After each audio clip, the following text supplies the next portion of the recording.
السلام علیکم ورحمۃ اللہ وبرکاتہ۔ قرآن کریم میں ایک آیت ہے جس میں اللہ رب العزت نے یہ ارشاد فرمایا، اعوذ باللہ من الشیطان الرجیم وَإِذْ قُلْنَا لِلْمَلَائِكَةِ اسْجُدُوا لِآدَمَ فَسَجَدُوا إِلَّا إِبْلِيسَ۔ اور اس وقت کو یاد کرو جب ہم نے فرشتوں کو حکم دیا کہ وہ آدم کو سجدہ کریں تو سب نے سجدہ کیا سوائے ابلیس کے، ابلیس نے سجدہ نہ کیا۔ تو ہم سب مسلمانوں کو معلوم ہے کہ ابلیس نے اللہ تعالیٰ کا یہ حکم نہ مانا، اس کی وجہ سے وہ ذلیل اور رسوا اور ملعون اور ابلیس ہوا، ٹھیک ہے نا۔ اس پر اب ملحدین کا ایک سوال ہے، ملحد اور بے دین لوگ یہ سوال کرتے ہیں کہ اس آیت میں تو کہیں بھی یہ ذکر نہیں ہے کہ اللہ تعالیٰ نے شیطان کو سجدے کا حکم دیا تھا۔ جب شیطان کو سجدے کا حکم دیا ہی نہیں گیا تھا اور اس نے سجدہ نہیں کیا تو وہ گناہ گار کیوں ہوا؟ گناہ گار اور مجرم تو بندہ تب ہوتا ہے کہ جب اس کو کسی بات کا حکم دیا جائے اور وہ نہ کرے۔ تو قرآن کریم میں تو کہیں کوئی آیت نہیں ہے جس سے یہ پتہ چلتا ہو کہ اللہ تعالیٰ نے شیطان کو حکم دیا ہو۔ جب اللہ نے شیطان کو کسی کام کے کرنے کا حکم دیا ہی نہیں تو اس نے اگر وہ کیا نہیں تو وہ گناہ گار کیسے ہو گیا؟ تو پھر یہ تو بالکل ظلم ہے، یہ تو ناانصافی ہے کہ آپ کسی سے کوئی کام کرنے کو کہیں بھی نہ اور اس نے کیا نہ ہو، آپ اس کو سزا دینا شروع کر دیں۔ مثال کے طور پر آپ کے گھر پر پولیس آ جائے، آپ کو اٹھا کر لے جائے، وہ پوچھے کیوں لے جا رہے ہو؟ کہ آپ نے صاحب بارڈر پر کھڑے ہو کر ملک کی حفاظت نہیں کی، یہ آپ کی ذمہ داری تھی۔ وہ کہے گا کہ مجھ سے کب کہا گیا؟ نہ سنویدھان میں ایسا کچھ لکھا ہے، نہ مجھ سے کہا گیا، نہ کوئی اس طرح گورنمنٹ نے ہم سے درخواست کی تھی کہ بھئی فوجی آرمی کم پڑ رہی ہے، فوج ہے نہیں ہے تو آپ آ کر لڑیں۔ تو ایسا تو کچھ بھی نہیں ہے، تو مجھے کس جرم میں آپ اٹھا کر لے کر جا رہے ہیں؟ وہاں سوال ہوگا، یہ ملحدین کا سوال ہے۔ تو اس کا جواب سن لیں آپ۔ جواب بہت سارے ہیں لیکن میں نے 3 آسان جواب کو چنا ہے تاکہ ہر ایک کو سمجھ آ جائے۔ پہلا جواب ایک اصول ہے، وہ یہ عدم ذکر عدم وجود کی دلیل نہیں۔ اب آپ کہیں گے یہ کیا کہہ دیا؟ تو 3 لفظ ہیں، عدم ذکر عدم وجود، 4 ہیں ویسے تو، عدم ذکر عدم وجود، لیکن یہ 3 ہیں۔ عدم کہتے ہیں نہ ہونا، ذکر بیان کرنا بتلانا، وجود موجود ہونا، ٹھیک ہے نا۔ تو عدم ذکر کسی چیز کا بیان نہ کرنا، عدم وجود یعنی کسی چیز کے موجود نہ ہونے کی دلیل نہیں ہے، ٹھیک ہے نا، یہ بات ہے۔ اس کی مثال ایسے سمجھیں، کوئی شخص آپ کے شہر میں گھومنے آیا، اس نے آپ کے شہر کی چند چیزوں کو نوٹ کیا۔ اب وہ جب اپنے شہر میں گیا تو اس نے بتایا کہ فلاں شہر میں یہ بھی ہے، یہ بھی ہے، یہ بھی ہے۔ اس نے آپ کی شہر کی 10 باتیں بتائیں، 2 باتیں اگر اس نے نہیں بتائیں یا 20 باتیں بھی اس نے نہیں بتائیں تو اس کا مطلب یہ نہیں ہے کہ وہ 20 باتیں نہیں ہیں، ٹھیک ہے نا۔ یہ ایک ضابطہ اور اصول، اس کو سب مانتے ہیں کہ عدم ذکر عدم وجود کی دلیل نہیں۔ اگر اللہ تعالیٰ نے اس آیت میں یہ نہیں کہا کہ میں شیطان کو حکم میں نے دیا تھا، صاف لفظوں میں یہ نہیں کہا کہ شیطان کو بھی میں نے حکم دیا تھا، تو اس سے کہیں یہ ثابت نہیں ہوتا کہ اللہ نے شیطان کو حکم نہیں دیا تھا، ٹھیک ہے نا، پہلا جواب۔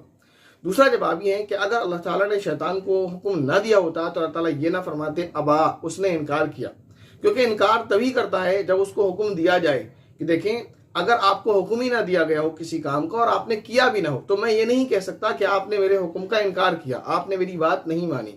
میرے حکم کا انکار تبھی ہوگا جب میں آپ کو حکم دوں اور اس کے بعد نہ مانے۔ اللہ تعالیٰ اسی آیت میں فرماتے ابا واستکبر، اس نے انکار کیا اور اس نے تکبر کیا۔ تو یہاں اس آیت سے یہ پتہ چلتا ہے کہ اللہ نے اس کو حکم دیا تھا اور اس نے انکار کیا۔ تو یہ 2 جواب۔ تیسرا جواب، اگر آپ کو ایسے بھی سمجھ نہیں آتا تو آپ شیطان کی زبان سے ہی سن لیں۔ قرآن پاک میں سورہ صاد کے اندر جو 23ویں پارے میں سورت ہے، اس کے آخری رکوع میں اللہ تعالیٰ نے اس بات کو بیان کیا، اور بھی جگہ پر ہے، اللہ تعالیٰ شیطان سے خود سوال کرتے ہیں۔ اللہ فرماتے ہیں اعوذ باللہ من الشیطان الرجیم قال ما منعک، اللہ نے فرمایا کس چیز نے تجھ کو روکا، ان تسجد، کہ تو سجدہ کرتا، لما خلقت بیدی، اس چیز کو جس کو میں نے اپنے ہاتھ سے پیدا کیا، تو نے اس کو سجدہ کیوں نہ کیا؟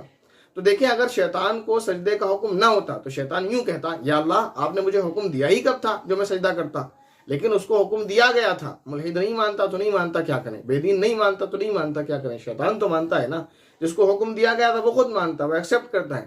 وہ یہ نہیں کہتا ہے اللہ آپ نے مجھے حکم نہیں دیا تھا، وہ یہ نہیں کہتا کہ مجھے تو پتہ نہیں آپ نے کب کہہ دیا، ایسا کچھ نہیں کہتا، بلکہ وہ کہتا ہے قال، اس نے کہا انا خیر من، میں اس سے بہتر ہوں، خلقتنی من نار، کہ تو نے مجھ کو آگ سے پیدا کیا، اور آگ کا کام کیا ہے؟ آگ جب جلتی ہے تو اوپر کو جاتی ہے۔ وَخَلَقْتَهُ مِن طِين، اور اس کو تو نے مٹی سے پیدا کیا، مٹی کا کام کیا ہے؟ جہاں سے آپ چھوڑیں گے نیچے کی طرف جاتی ہے۔ تو میں کیوں اس کو سجدہ کروں؟ میں اس سے اعلیٰ ہوں، میرا کام میری ذات میں میری فطرت میں یہ چیز ہے کہ میں اوپر کی طرف اٹھتا ہوں، اور مٹی میں یہ چیز ہے کہ وہ ہوتی بھی نیچے ہے اور جہاں بھی رکھو اس کو جاتی بھی نیچے ہے۔ تو یہ تو اس کی فطرت ہے، میری فطرت اونچا اٹھنا ہے۔ تو اس نے تو یہ جواب دیا ہے کہ حکم مجھے دیا گیا تھا لیکن میں نے سجدہ اس لیے نہیں کیا، انا خیر من، کہ میں اس سے بہتر ہوں، یہ مجھ سے کمتر ہے، میں اس سے اعلیٰ ہوں۔ تو شیطان تو مانتا ہے کہ مجھے حکم دیا تھا، شیطان تو مانتا ہے کہ میں نے نافرمانی کی، شیطان تو دلیل دے رہا ہے اپنی نافرمانی پر کہ میں نے آپ کی نافرمانی اس لیے کی، میں نے آپ کی بات اس لیے نہیں مانی، لیکن ملحد کو پتہ نہیں کیا ہوا ہے کہ وہ فری میں اس کا وکیل بنا ہوا ہے۔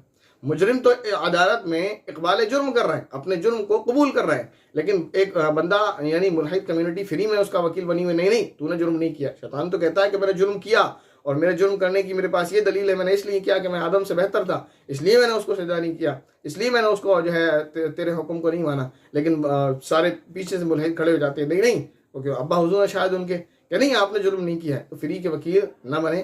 تو یہ 3 جواب ہیں میں نے آپ کو جو دیے، اس کے علاوہ اور بھی جوابات ہیں جو آپ کو دیے جا سکتے ہیں، لیکن یہ 3 جواب کافی ہیں سمجھ میں آنے کے لیے، خاص طور پر آخری والا جو واضح ہے اور کلیئر ہے کہ شیطان نے خود اس بات کو قبول کیا ہے، اور اس کے بعد اس نے وجہ بھی بتائی ہے کہ میں نے آپ کے حکم کو کیوں نہیں مانا۔ امید ہے آپ کو یہ بات اچھے سے سمجھ آ گئی ہوگی۔ السلام علیکم ورحمۃ اللہ وبرکاتہ۔